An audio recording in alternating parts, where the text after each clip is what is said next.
시청자 여러분 안녕하십니까.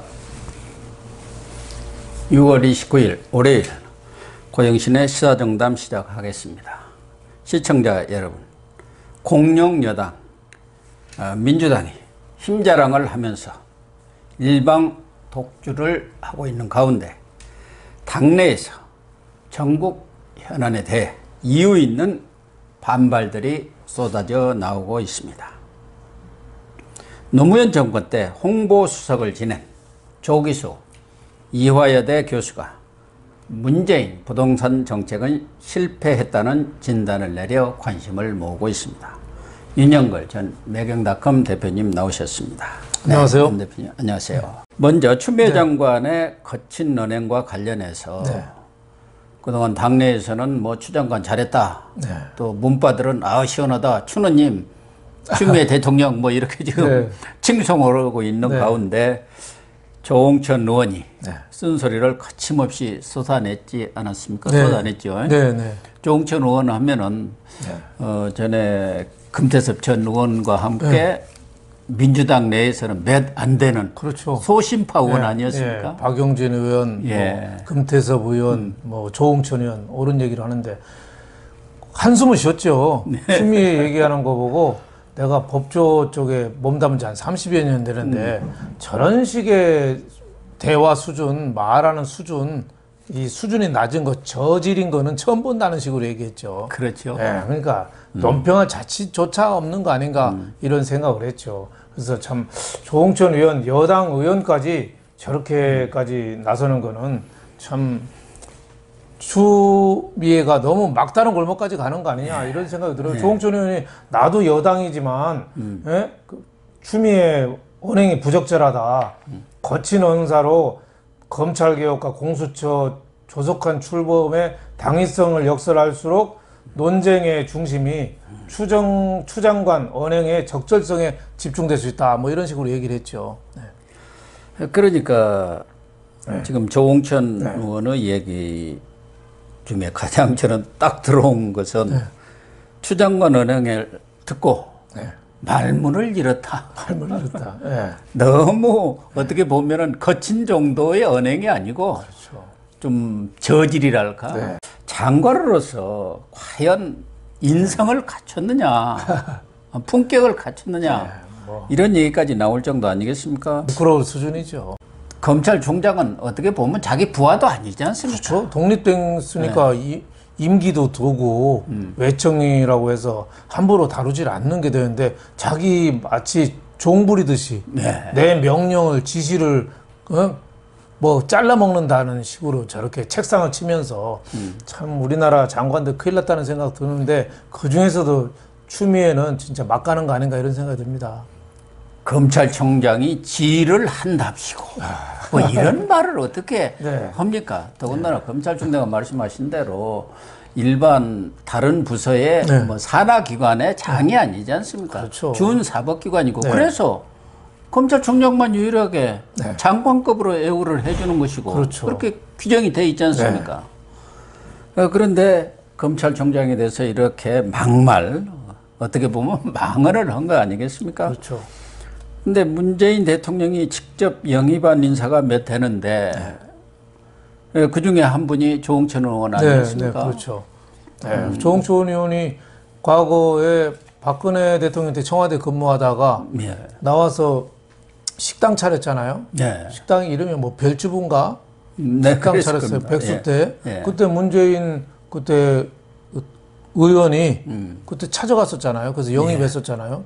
그러면서 조홍천 의원이 그동안에 옳은 소리를 계속 해왔는데 이번에도 추미애가 저런 식의 언어를 계속하면은 문재인 대통령한테도 누를 끼친다. 이런 그 말이 제일 무섭대요. 그러면 무섭대죠. 결국 피해자는 문재인이라는 얘기죠. 그건 맞는 얘기 아니에요?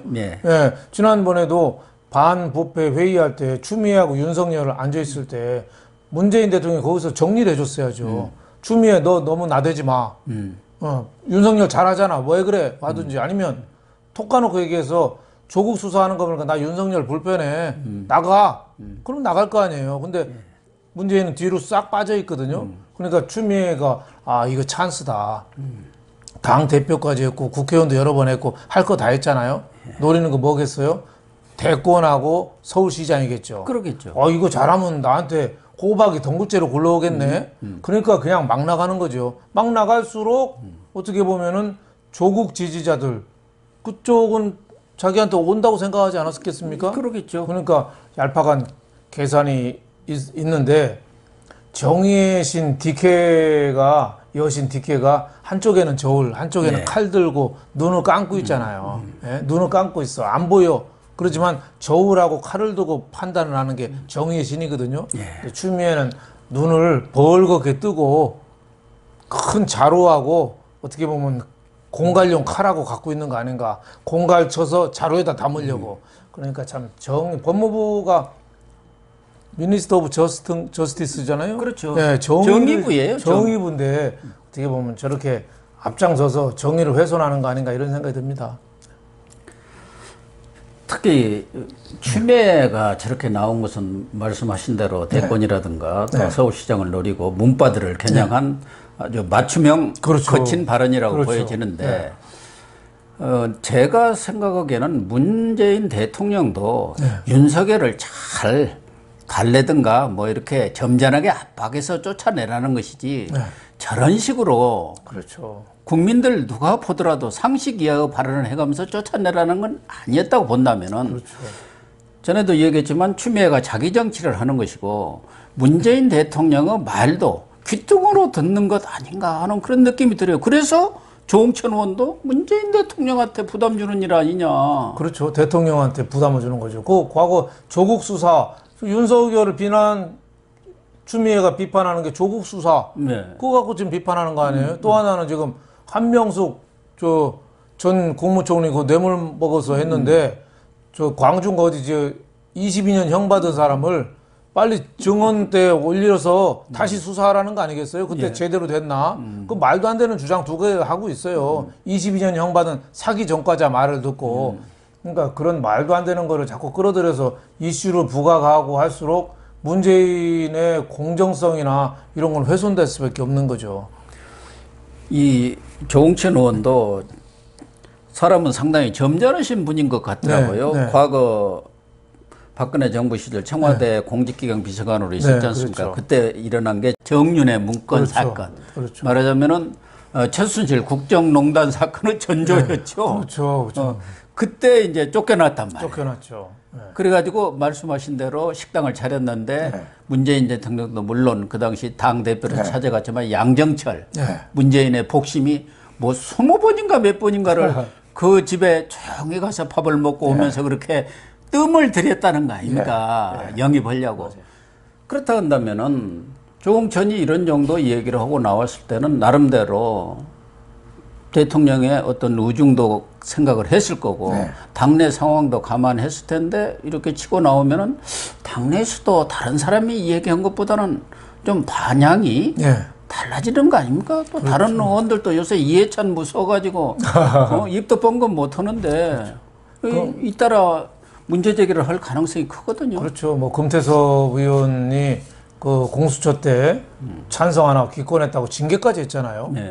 그래서 이해찬 대표가 말을 못하게 해서 입을 꽉 다물고 있는데 조홍천 의원이 법조를 잘 아시는 분이 권력기관의 생리도 청와대 근무에 잘 알잖아요. 그럼요. 저런 분이 할 때는 저렇게 좀 저질스럽게 검찰총장을 하면서 저런 거는 있을 수가 없다고. 국민들이 민심이 이제 잘못하면 돌아선다. 그게 핵심이잖아요. 어떻게 조홍천 의원이 그 사람이 볼 때도 이거 이번에 176석 7석까지 얻었는데 자칫 오만함으로 비치다가는 큰일 나겠다. 타이타닉호가 침몰한 것도 순식간이었잖아요. 그리고 윤석열 검찰총장하고 추미애하고 가려면은 진짜 제대로 돼서 하든지 너무 저질스러운 거 갖고 짜투리 갖고 핑계 잡잖아요. 그러니까 시어머니가 왜 며느리 마음 안 들면 왜 엉뚱한 거 뭐 발 뒤꿈치도 뭐 보기 싫다고 그렇죠. 뭐 왜 이렇게, 그런 말이잖아요. 왜 이렇게 고춧가루가 빨가냐, 왜 이렇게 고춧가루가 네모냐, 세모냐, 뭐 이런 거 갖고 시비 거는 거랑 똑같은 거예요. 말도 안 되는 거죠.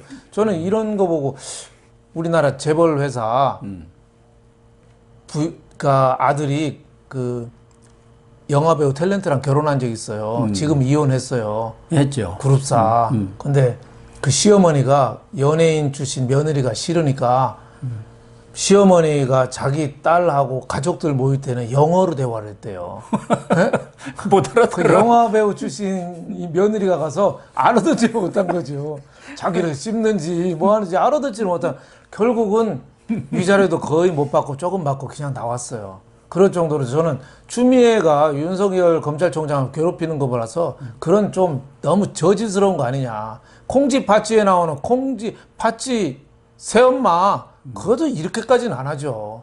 거의 놀부도 아니고 참 어떻게 우리나라 일개 장관이 저렇게 자기 정치를 그것도 저질스럽게 할까 이런 생각이 좀 들어서 한숨이 전 나왔습니다. 그래서 김종인 네. 통합당 비대위원장은 네. 인성은 문제다. 인생의 문제죠. 그러니까 네. 사람이 잘못된 거다는 거 아니겠습니까? 사람이. 네. 그리고 원희룡 제주지사 같은 경우는 그 말의 천박함에 대해서는 더 이상 얘기하고 싶지가 않다. 정말 또 천박. 정의당까지도 여기에는 같이 지금 합세를 했지 않습니까? 예, 그렇죠. 전형적인 뭐 꼰대다. 정의당이 봐도 이건 좀 너무 심하잖아요. 예. 조국 때는 정의당이 좀 애매모호한 이 포지션이 있었죠. 그때는 뭐 사실 정의당이 그것 때문에 손해를 많이 봤죠, 이번 선거에서. 엄청나게 봤죠. 봤는데 조국 거는 판단이 애매한 부분도 좀 있었고 하긴 있었어요. 뭐 한쪽 들을 수 있었고 있는데 이거 추미애가 지금 하는 얘기는 검찰의 독립성, 중립성을 그냥 정면으로 흔드는 거잖아요. 깔아뭉개는 거죠. 뭐 깔아뭉개죠. 흔드는 정도가 네. 아니라 그냥 발밑에다 놓고 네. 침발자로 확 덮어버린 거예요. 그렇죠. 그러니까 뭐 친문의 집사가 되겠다. 뭐 이런 거 아닌가 싶어요. 지금 친문이 그 여러 가지 뭐 그 문 대통령 이제 임기가 2년도 안 남았으니까 앞으로도 계속 분화하지 않겠습니까? 근데 나는 고수 친문에 그 뭐 집사로 남겠다. 근데 그렇게 하게 된 거는 그 과거에 탄핵 때 그 탄핵을 적극 찬성했잖아요. 노무현 대통령 탄핵 때. 그러니까 친문에 들어가기는 결격 사유가 있는 거예요. 그러니까 왜 재벌 회사나 옛날 왕정에도 보면은 컴플렉스가 있거나 과거에 개인 비리가 있으면은 아부를 하더라도 역모를 꾸미도 더 세게 하거든요. 그러니까 자기 그 노무현 탄핵에 찬성했다는 거를 그거를 컴프로치하기 위해서 더 저렇게 센 말로 자꾸 하는 거 아닌가 이런 생각이 듭니다. 근데 추미애는 또 네. 만만한 게 요새는 언론이에요. 언론이라고 해봤자 친문 언론이 대부분이고 뭐 그렇죠. 있지도 않잖아요. 네. 아 그런데 추미애 이게 본질은 거칠고 천박한 언어가 아니고 검은 유착이 본질이다. 아 그런데 유시민을 언론이 저격하다가 유착국이 드러나니까 법무장관을 공격하고 있는데 언론 신기가 불편해서 그런가?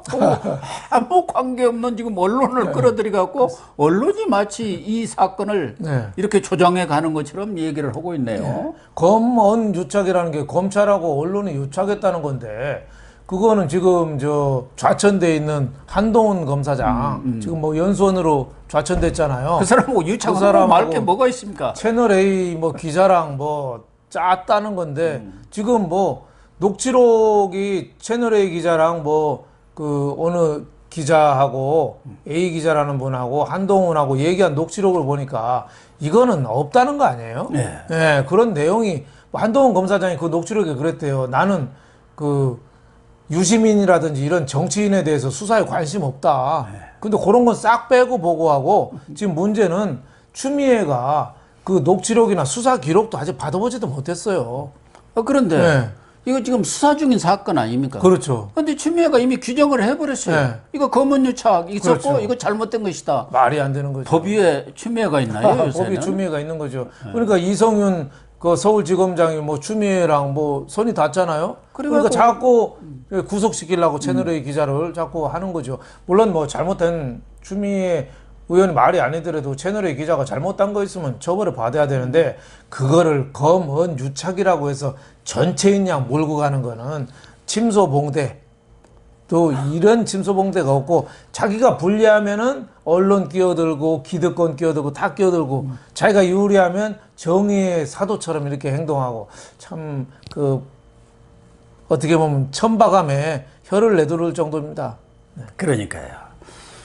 사실은 뭐 여러 차례 얘기를 했습니다만은 그 채널A 기자하고 지금 귀양가다 알다시피 하고 있는 한동훈 검사장 부산고검 찾아가고 유착을 하면 무슨 유착을 얼마나 했겠습니까? 그렇죠. 그런데 이 사건을 아주 드라마틱하게 조작 내지는 외국에서 보도한 게 MBC 쪽 아닙니까? 그렇죠. MBC 쪽이죠. 그건 권력하고 진짜 유착한 거죠. 그렇죠. 근데 MBC에 대해서는 손 안 대요. 자기 편이니까. 네. 채널A 기자는 채널A에서 벌써 해고로 됐더라고요, 지난주에. 그러니까 아직 실체도 나오기 전에 저렇게 일방적으로 매도하고 억지로 끌고 가고 한명숙 수사도 다시 하라면서 그 전과 많은 22년형을 받은 그런 파렴치 사기범을 어떻게 보면 증언을 올려서 다시 뒤집겠다. 속이 뻔히 보이는 거죠. 네. 어쨌든 추미애 말고 또 한 분 저급하고 엉뚱한 소리를 하시는 분이 또 민주당에 한 분이 있습니다. 네. 이른바 본인 스스로 대권 주자라고 생각을 하죠. 일반 국민들은 아무도 그렇게 생각 안 하는데 그분이 그 김두관 의원 아닙니까? 그렇죠. 이장에서 무슨 장관까지 해갖고 어떻게 보면 입지적인 인물인 것만은 틀림없지만 최근에 여러 현안들에 대해서 감나라 배나라 다 하면서 말을 지금 내놓고 있지 않습니까? 그런데 그 내용들을 보면은 정말 저 사람의 머릿속이 어떻게 구성되어 있나. 그렇죠. 또 저분이 그런 정도 경력을 쌓았는데 장관까지도 하고 경남지사도 하고 2012년에 그때는 대선 경선에 나서갖고 문재인 후보한테 이제 패기는 했습니다. 그런 사람이 어떻게 저런 정도 수준의 얘기를 하나 하고 깜짝 놀랄 정도인데 추미애도 지금 마찬가지입니다. 비슷하죠. 김두관하고 추미애가 비슷한 점이 있습니다. 그래요? 자기 능력에 비해서 높은 자리를 노린다는 거죠. 자기 능력이나 이 소양은 그렇지 않은데 꿈이 굉장히 커요. 그러다 보니까 꿈하고 현실하고 메꾸려고 해서 엉뚱한 공포탄을 쏘는 거죠. 김두관 보면은 그 전쟁 때 고지전 같은 거 할 때 보면은 사격거리에 들어올 때까지 사격을 하지 말아야 되거든요. 적군이 올 때. 그렇죠. 근데 이 양반은 아무데나 그냥 막 쏴요. 맞아요. 아무데나. 마구 갈게 되는 거예요. 미래통합당이 지난번에 홍준표를 양산 그쪽에 내보냈으면 우리가 이런 고통을 안 당해도 되잖아요. 맞아요. 그러니까 엉뚱한 공천을 해가지고 이런 사람을 국회의원 만나가지고 우리가 말도 안 되는 소리 듣는다 했는데 뭐 인천공항 발언도 그렇잖아요. 말이 뭐 조금 더 배우고 필기시험 합격해서 정규직 됐다고 두 배 임금을 받는 게 불공정이냐? 자기는 왜 그런 그게 불공정이다. 뭐 이런 국회의원 돼가지고 도의원 뭐 시의원보다 돈을 더 받나요? 그러니까 대학생들이 그러잖아요. 그럼 손흥민이 축구 잘한다고 뭐 월급 많이 받는 게 문제냐? 조기 축구회 회원보다 돈 더 받는 게 불공정이냐? 손흥민이가 뭐 이런 식으로 할 정도 있고 또 뭐 생계 걱정 없이 5년 10년 취업 준비만 해도 되는 서울대 명문대 출신이 공항공사 같은 데 간다. 뭐 이런 식으로 뭐 말하고 청년들의 바람이 연봉 3,000원 주는 보안검색인가요? 뭐 이런 식으로 해서 그냥 속된 말로 고를 계속 지르는 거죠. 그러니까요. 그러니까 사건의 본질이 뭔지를 모르는 거예요. 그러니까 전혀 사건의 본질을 모르는 건지 모른 채 하는 건지 왜 저렇게 어거지를 쓰고 나설까요? 나름대로 계산은 있을 겁니다. 저 사람도 정치를 지금 한두 해 해본 사람도 아니기 때문에. 뭐 유명한 거고 악명이고 뭔가 자기 좀 튀어보려는 거죠. 노이즈 마케팅. 노이즈 마케팅이죠. 근데 지금 특히 인천 공항에 관해서는 지금 비정규직을 아무런 거 없이 갑자기 정규직으로 바꿔줌에 따라서 그 공정한 기회의 박탈, 그에 따른 청년들의 상실감, 이게 본질이잖아요. 그러니까 그것을 민주당의 삼선 의원이죠. 화성을 해. 이원욱 의원이 아주 정확하게 지적을 말 잘했어요. 본질을 봐야 한다. 그 얘기 아니에요. 그렇죠. 이원욱 의원이 옳은 얘기 했어요. 민주당이 가끔 옳은 얘기 하는 사람이 있어요. 이원욱 의원도 나의 일자리를 떠난 공정함의 문제다. 노동정책이 제대로 가느냐. 근본적인 질문을 던지고 있다 했는데 이 문제가 시작된 게 2017년 5월 12일 날 문재인이가 되자마자 인천공항에 갔잖아요. 그러니까요.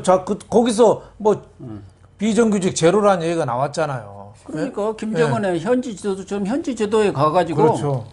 제가 시키겠다 해갖고 그 전에 들어온 사람과 그 이후에 들어온 사람이 완전히 신분이 달라져 버렸다는 거 아닙니까? 그렇죠. 지금 우리 취업 준비생들은 그 공기업 그런 데 가려면 평균 128대 1, 128대 1이라는 경쟁률을 뚫어야 돼요. 그러니까 시험 볼 때 아마 저희 언론사 시험 볼 때도 사실 세긴 셌는데 이렇게 셌는지 모르겠어요. 그때는 몇 명 안 뽑으니까 한 200대 1 보통 됐어요. 그렇죠. 뭐 그때도 뭐 서울 중앙 언론사라는 몇 됩니까? 10명 안 뽑았기 때문에 그런데 지금은 꽤 많이 뽑는데도 워낙 그 공기업에 많이 가서 128대 1이라는데 이거를 일정한 기준 없이 대통령이 갔다고 그래서 했다. 정말 문제라면은 그 비정규직을 어떻게 하면은 동일 임금인데 정규직과 차별받는다면 끌어올려 주느냐 이런 쪽에 포커스를 맞춰야 하는데 무조건 정규직 전환 뭐 이런 식으로 한다는 건 좀 지나치고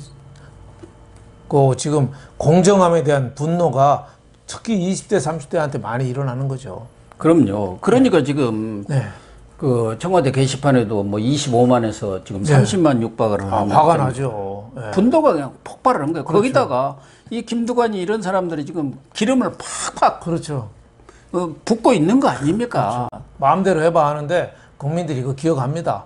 김두관 아들은 영국에 유학 가고 해갖고 갔죠. 10년간 아무 생계 걱정 없이 뭐 취업 준비를 했고 그리고 또 딸도 중국에 또 유학을 보냈더라고요. 그러니까 이게 내로남불도 조국은 저리 가라다 뭐 이런 얘기예요. 그렇죠. 그 뭐 제대로 취업 비리가 있었는지도 한번 조사해 봐야 돼요. 영국 유학 기간 중에도 보니까 그 프리미어 리그 한번 보는데 몇십만 원씩 하거든요. 그걸 본 게 자기 SNS에도 올리고 막 그랬대요. 그리고 김두한 돈 어디서 났냐 이거죠. 그리고 자기 아들은 그 황제 유학 보내고 딸도 유학 보내고 또 황제 취업 어디에 있는지는 모르겠지만 취업하고 자기 집 문제는 해결하고 남 문제에 대해서는 저렇게 막 고춧가루 뿌리는 저런 식의 얘기를 해도 되는 건지 뭐 모든 사태의 책임은 가짜뉴스 탓, 야당 탓, 언론 탓이죠. 보수 언론 탓 뭐 이렇게 다 돌리는 거죠. 지금 인국공 사태, 인천국제공항 사태에 대해서 청와대는 그 가짜뉴스 때문에 그런 거다 이렇게 확산이 됐다. 정신없는 원래 사람들이죠. 3,800만 원 봉급인데 마치 5천만 원 받는 것처럼 언론이 보도했다. 언론이 그 5천만 원 받는다고 보도한 적이 없어요. 그런 얘기들이 지금 나돌고 있어가지고 이렇게 인국공 사태가 확산되고 있다. 그런 보도를 한 거예요. 사실관계에 대한 보도를 해준 거 아닙니까? 그렇죠. 김두관은 또 3,500만이라는데 지금 3,500만 원 넘는다는 거 아니에요? 하태경 의원도 뭐 얘기하는 거 4,300인가 뭐 4천만에 좀 넘는다고 얘기 나오는데 그런 숫자 자체도 자꾸 틀리게 나오고 자꾸 호도하는 거 아닌가. 특히 청와대 일자리 수석이라는 뭐 황덕순 이 사람은 공사에 취업 준비하는 분들의 일자리와는 무관하다. 뭐 이런 식으로 불난데 부채질하는 거죠. 그러니까 더우니까 주요 청와대 여당 이런 데 정신줄 놓는 사람이 많은 것 같아요. 이 사태에 뭐가 문제인지. 더위가 아직 오지는 않았지 않습니까? 그렇죠. 지금 좀 더운 정도고 지금 시베리아가 풀풀 끓어가지고 7, 8월 되면 얼마나 더울지 모른다. 거기다가 지금 전력난이 심각할 가능성이 크다는 거예요. 뭐 좀 다른 얘기입니다만은 태양광 어쩐다 해갖고 지금 한전은 완전히 축수고 원전 다 월성이고 뭐고 다 스톱 시켜버렸지 않습니까? 그런데 지금 예비 전력률이 높지가 않아가지고 시베리아 열풍이 원래는 찬바람이 와야 하지 않습니까? 그래야 어느 정도 식혀주는데 올 여름 아주 그냥 펄펄 끓을 경우 이제 전력 빵꾸 난다는 겁니다. 그러니까 이 청년들은 가뜩이나 지금 확장 청년 취업률이 뭐 26% 정도 되잖아요. 그러니까 4명 중에 1명은 지금 실업자인데 이런 식으로 자꾸 기득권자한테 자꾸 유리한 식으로 자꾸 정규직화 시켜주고 이러면은 자꾸 취업문이 자꾸 좁아지는 거죠. 그러니까 떼쓰면 된다 이런 얘기가 맞는 거예요. 그래서 조홍천 의원도 나라의 거버넌스, 말하자면 국가의 운영, 어떤 통치가 법과 제도로 운영된다는 것을 보여줘야 한다. 그 믿음을 심어줘야 하는데 그렇지 못한다고 지적한 거 아닙니까? 대통령 말 한마디면은 취업도 해버리고 뭐 이러니까 이게 말이 되느냐는 거죠. 그렇죠. 그런데 지금 김두관이라든가 아까 추미애도 그렇습니다만은 어떻게 보면은 대권 경쟁에서 레이스에서 후발 주자들이에요. 그렇죠. 그러니까 후발 주자들은 앞선 사람을 따라잡으려면은 무리수로 두는 거죠. 무리수를 보여줘야 되니까. 그러다가 이제 되게 무리수 두다가 시궁창에 빠지는 경우가 많지 않습니까? 그렇죠. 예. 말도 안 되는 얘기를 하는 거죠. 예. 대집권 지지율은 아주 거의 뭐 바닥 아니겠어요? 예. 뭐 김도관이나 이런 사람들 보면은 아무리 그 대권 주자로서 좀 오바도 하고 튀는 행동한다고 해도 좀 사리에는 좀 맞는 얘기를 해야 되잖아요. 듣는 사람이 얼굴이 화끈거릴 정도예요. 그리고 좀 2017년부터 올해 1분기까지 공공기관에서 정규직으로 전환된 규모가 지금 91,300명이거든요. 그럼 91,300명 된 만큼 일반 대학생들 일자리는 그만큼 취업문이 좁아진 거거든요. 예, 그렇죠. 여기에 대해서 좀 심도 있는 논의, 비정규직 문제가 뭔지 이거를 좀 해야 되는데 엉뚱한 소리 나오니까 제가 보기에는 국회의원 신분이 좀 과하죠. 국회의원도 그렇고 장관도 과하죠. 본인의 역량이나 인격이나 소양에 비해서. 네. 여기도 똑같이 문바들을 겨냥한 거예요. 그렇죠. 나 좀 봐줘요. 나 좀 지지해줘. 그렇죠. 나 문재인한테 충성하고 있어. 네. 이거 아닙니까? 그렇죠. 그래서 뭐 당내에 혹시 경선이라도 붙을 때 뭐 당내 문바들이 지지 결집도가 높잖아요. 지난번에도 왜 조국 지지한 사람들이 그 말도 안 되는 국회의원들도 많이 됐잖아요. 그러니까 아 요거다. 요게 포인트네. 그래서 친문에 대한 구애를 하는 건데 그래도 정도껏 해야죠. 네. 이렇게 이제 당내 소신 있는 의원들의 발언이 쏟아져 나오기 이제 슬슬 시작하고 있는데 결국 지금 거대 여당이 저런 상태로 원팀이다. 초기 선거 때문에 그랬는데 결국은 어떤 분열이랄까 분화의 그런 시작이라고 봐야겠죠. 분열의 시작이라고 봐야죠. 지금 그 조짐이 지금 국회의원들이 소신 발언이 자꾸 나오기 시작하고 또 지금 당 대표 선거 8월 말에 결정되거든요. 이제 2달도 안 남았거든요. 그럴 때 지금 이낙연 의원이 지금 뭐 당 대표하고 뭐 좀 정관도 바꾸고 한다잖아요. 네. 자기한테 유리하게 아니면은 내년 당 대표 8월에 되면 내년 초에 또 그만둬야 되니까 그거를 좀 사문화시키는 개정을 한다잖아요. 그러다 보면 당내에 또 내분이 일어나겠죠. 그리고 타이타노 같이 큰 배가 일사불란하게 가기는 쉽지 않습니다. 그 어디든지 사고가 나면 손을 못 쓰는 거죠. 공룡이 왜 멸종했겠습니까?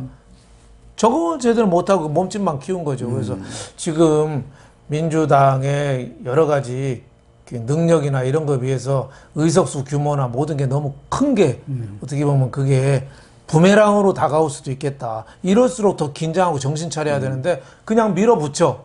방통위원도 밀어붙여, 뭐 공수처도 밀어붙여, 다 밀어붙여요. 저러다가 당 별명이 탱크당 될 것 같아요. 탱크당. 그냥 다 밀어붙이니까. 예, 근데 국민들이 저 탱크당을 허용할까요? 안 하죠. 이거 우리 국민들 민도가 높거든요. 예. 학력 수준이나 이런 게 미국 이런 데랑 비교가 안 될 정도로 우리가 높아요. 예. 저렇게 탱크처럼 밀어붙이고 만약에 위원장도 국회 상임위원장도 지금 곧 뭐 타결한다 하지만 만약에 안 돼서 전원 민주당 다 한다. 국민들이 볼 때는 저거 경로당도 저렇게 안 하는데 그런 그렇죠. 아파트 자치회도 저렇게 안 하거든요. 예. 그 국민들의 저항 제가 보면 상당히 나올 가능성도 있고 거기에 따라서 민주당의 분화도 상당히 속도를 붙을 개연성이 있어 보입니다.